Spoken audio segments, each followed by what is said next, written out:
Kasih karunia dan damai sejahtera dari Tuhan Allah Bapa kita dan dari anaknya Tuhan Yesus Kristus menyertai kamu sampai selamanya. Amin. Selamat pagi saudaraku, selamat memuliakan Tuhan dengan semua aktivitas yang baik. Dipandu firman Tuhan dari Wahyu 22 ayat 1-2, demikian firman Tuhan. Lalu ia menunjukkan kepadaku sungai air kehidupan yang jernih bagaikan kristal dan mengalir keluar dari tahta Allah dan tahta anak domba itu. Di tengah-tengah jalan kota itu, yaitu di menyeberang sungai itu, ada pohon-pohon kehidupan yang berbuah 12 kali, tiap-tiap bulan sekali, dan daun pohon-pohon itu dipakai untuk menyembuhkan bangsa-bangsa. Demikianlah firman Tuhan. Bapak Ibu Saudaraku yang terkasih dalam Yesus Kristus, apakah tujuan kita beribadah? Pertanyaan sederhana ini perlu kita renungkan dengan sungguh-sungguh, agar kita menemukan dasar iman yang teguh dan tujuan akhir mulia dari peribadahan yang kita lakukan. Sebagian besar orang beribadah adalah karena motivasi untuk mendapatkan berkat. Dia rajin memberikan sedekah dengan tujuan supaya mendapatkan berkat 2 kali lipat. Rajin beribadah dengan tujuan supaya Tuhan memberkati, memberikan kekayaan, jabatan, kesuksesan, dan kesehatan, serta keturunan yang banyak. Motivasi yang demikian yang membuat orang untuk mengejar segala sesuatu di dunia ini dengan peribadahan tentu sekali lagi masih hanya sebatas dunia.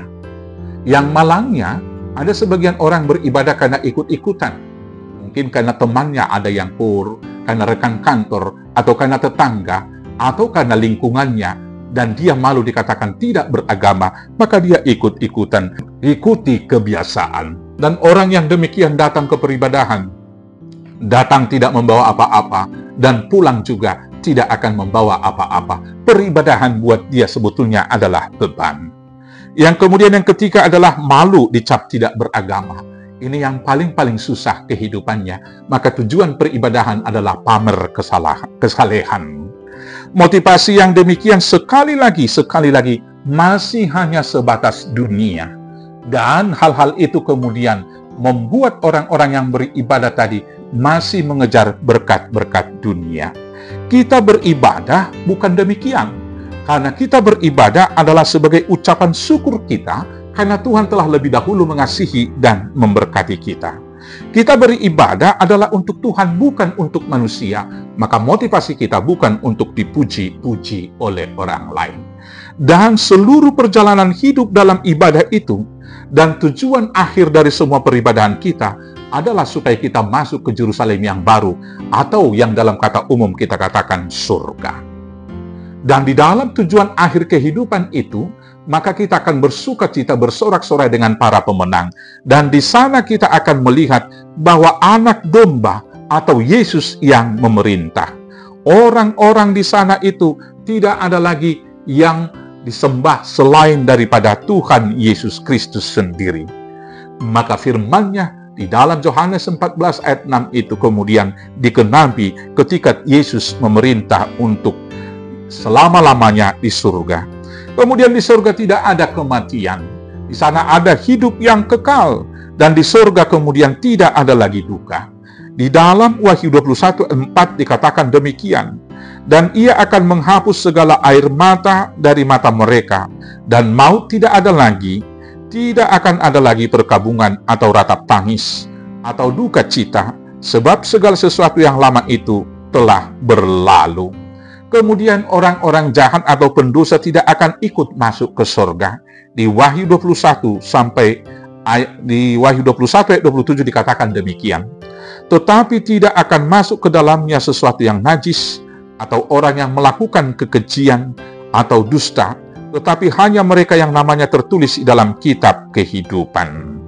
Kemudian Bapak Ibu Saudaraku yang terkasih dalam Yesus Kristus, dari tahta kerajaan anak domba itu mengalir air kehidupan.